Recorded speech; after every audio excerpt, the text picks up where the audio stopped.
I feel like I'm just always drowning in boxes. Just boxes everywhere. It's not even content boxes, it's just boxes in general. Who wants to take some boxes for me? Oh my goodness. Help me.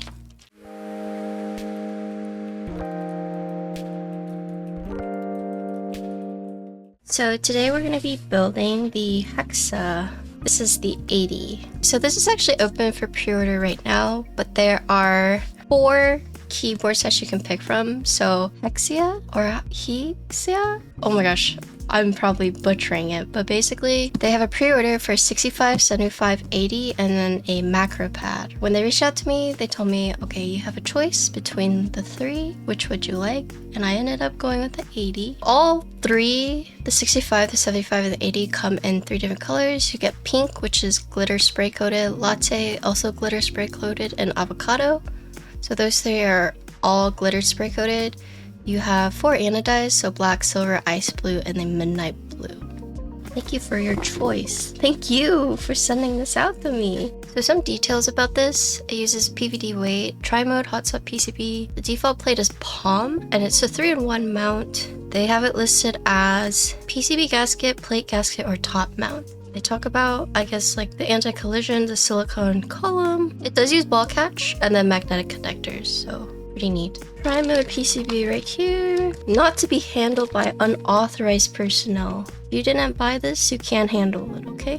Got the black unit. So if you're like, oh my god, Patty, why did you pick black? Because I plan on giving this away. Not to anyone in chat, to someone else. So as I mentioned earlier, it is a ball catch mechanic, so... Okay, so this is the plate foam, this is PE foam, base foam. Here you can see protection, and there's the magnetic connector right here. So we'll just look at the case. So this is a top. As you can see, it's a F13 TKL. It comes in both winky and winky-less. Here you have like an LED strip. Typing angle is 6.5. Front height is 18.6 mm. Nostrils. Oh my gosh, you can see me. But here's the side, here's the back. So you do have choices of a different weight on the back. So this one is the gold brush, but you can also get gold mirror, silver mirror, black mirror, silver brush, black brush, or gold brush. So you have 6 different options. Because you see the 4 feet, you have the 2 on the weight and then the 2 on the actual board itself. And then here you have the USB port side. So it does use magnetic connector. And then I don't know if you noticed the side right here, but it's like a steps. And then here's the front lip. But yeah, that is the case itself. And then here is the palm plate. So this is what it looks like. So no flex cuts. This one is for the LEDs on the side like this, right? But here you can see the gasket mounting points. So you have 4 on top, you have 2 on the sides. So that's something you don't see very often. And then 4 on the bottom. And then there is a gasket mounting point on the spacebar, so curious to see how that sounds. But like I said earlier, this is a 3-in-1 mount. PCB gasket, plate gasket, and top mount. So let's look at the PCB actually. Non-flexible PCB, you can see all the gasket points for PCB gaskets. You have the 4 up top, 4 on the bottom, none on the sides. Here you have the 4 LEDs. And then you have the switch right here. You have a choice of step to regular caps, both have the indicator. And the bottom row, you can either do 6.25 or 7U. You can split the backspace. You can split the shift if you like. And then they also have like where the keys go. So it tells you. So it has it all labeled for you. Here's the back. Physical reset button. There is no underglow. There are LED indicators on the escape, caps, and then right here. So it's interesting because PCB gasket has the 8 mounts, but then if you do plate or top, it has the 12. Here are all the extra tools that we got. This is for silicone column and socks. These are the feet, the screws, the top mount, and this is the dongle for the connector. This is for the plate gasket or the PCB gasket. The plate gasket uses like the dumbbell right here, and then the PCB gasket uses the socks. Oh, and then they sent me out their celestial switches. Whenever you're buying this, you actually have a choice of 5 different switches. This one is the Celestial. So top housing is nylon UPE, stem is palm, bottom is nylon UPE, so top and bottom are the same. Bottom out force is 57.5. It's a 5-pin. Check this out. Oh, okay, goodbye. Cute. How cute. These are manufactured by Keygeek. There's also an avocado switch, which is JWK, a rosy switch, which is B-Sun, a Kona switch, which is Haimu, and then a royal switch, which is Tessie. So basically the colors are ice blue, green, pink, brown, or purple for the switches. This starts anywhere from $299 to $300 to $400-ish, depending on what you're looking for. That is the overview of this one. I also have the matching macro pad. You can look at it too. So essentially the same thing as the keyboard. Default palm plate, you can pick between your different mountings. Here's what the pad looks like. Yeah, numpad with a knob. So the only thing about the numpad is that it supports plate mount stabs. That's the only thing. So that is something to keep in mind. Yeah, so there's this place called Trudy's that gives you a free Mexican martini whenever you turn 21. And you could taste the alcohol, but it's like one of those things where like one sip turns into like the whole thing is gone. And then I drank it so fast, it came out just as fast. I was feeling fine.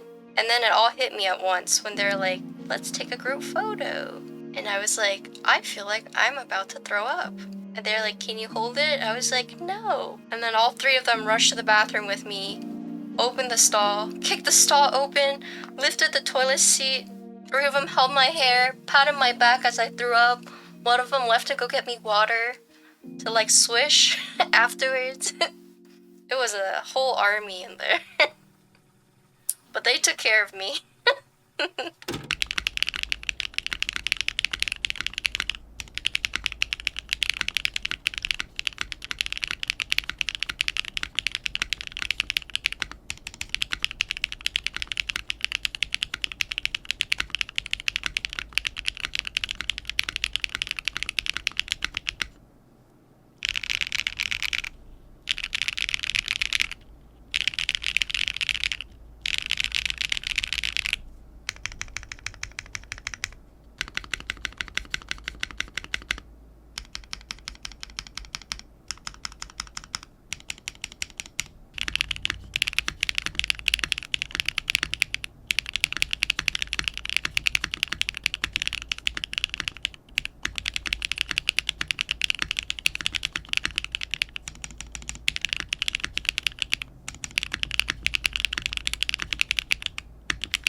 Let's talk about the board. So the group buy for this will open on the 25th. So here is the product page.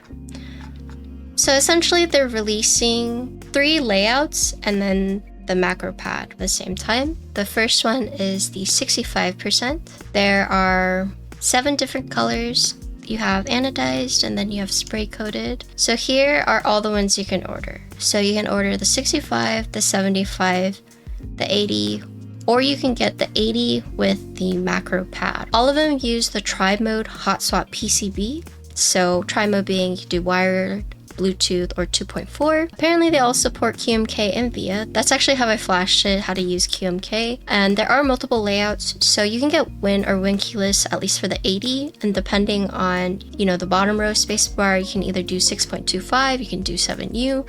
There's also a choice of stepped or regular caps lock. And then for the 65, it looks like you can split the left shift if you like, and there is ISO and split backspace. All of them default is a non-flex palm plate. Ball cap structure, meaning that there are no screws, it's easy to just like pop it in and off. One thing I will mention though is that the LED badge for the 75 and 65 are the same. This 80 is the only one that doesn't have the cool looking H. It comes in both Win key or Win keyless, and then the 80 has this LED strip on the front instead. So if you're looking for this cool looking H for their logo or branding, that's only available with the 65 and the 70. And then for the pad, you can order this with the 80, and it's the same to match all of them. It's the same weights, same PCB, same plates, and then you can pick between the 5 different switches, and if you decide to get switches, it's going to be a little bit more. So I got the Win key. So here's the top. It's a F13 TKL. It does have the LED badge right here. It has 4 LEDs. Here's the side. Here's the back. So there is a cover on this in case you guys are wondering, but this is the brushed. You have this nice little mountain looking thing right here. And then here is the branding. You have the 4 feet, and there's different color feet that you can pick from. 2 on the weight, and then you have 2 on the case itself. Here you have the USB port side. You have the centered USB port. It's a pretty big hole, or it's pretty deep inside the bottom case. I'm guessing they designed it like this so you could easily use this as an anchor point to open the ball catch structure if you decide to do top mount. And then here is the front lip. So opening it up, if you decide to do top mount, so the reason why top mount sometimes doesn't work with the ball catch is because normally you would use the keycaps as like an anchor point to push off. But with top mount, the keycaps or the plate is actually, it's on the top piece, right? So pushing on it doesn't do anything. So what they've done is this hole or this USB is so deep into the board that you can use it as like an anchor point to open it like that. So looking at the internals, here you see the magnetic connector. Here's all the screws that are keeping the bottom weight in. On the bottom case, here you can see this is where the PCB gaskets would go. So you have the 4 up top and the 4 on the bottom. These grooves right here are for the PCB. Here is the ball catch. And then here they have these silicone around screws. And basically with ball catch, they've implemented these to prevent the top case from like moving around or shifting around. So you do have 3 on top, 3 on the bottom, so you have 6 of them. So this essentially makes sure that your top case doesn't move around and make sound. And then here is the top piece. Once again, you have the ball catch, you have these for the PCB to fit in, and then there are actually screw points in the middle, and that's for the top mount, although it's a bit different. So the PCB gaskets, you only have it on the top and bottom. However, for the plate gasket and for top mount, you have the 4 on top, 4 on the bottom, and then you have the 2 on the sides. And the one thing I didn't point out earlier, but they actually have these like silicone pads, which I'm assuming act as like a force brake. So not only do you have the silicone pillars to make sure that the top case doesn't shift around, but then you also have these pads on the top case that act as a force brake, so it's not quite metal to metal.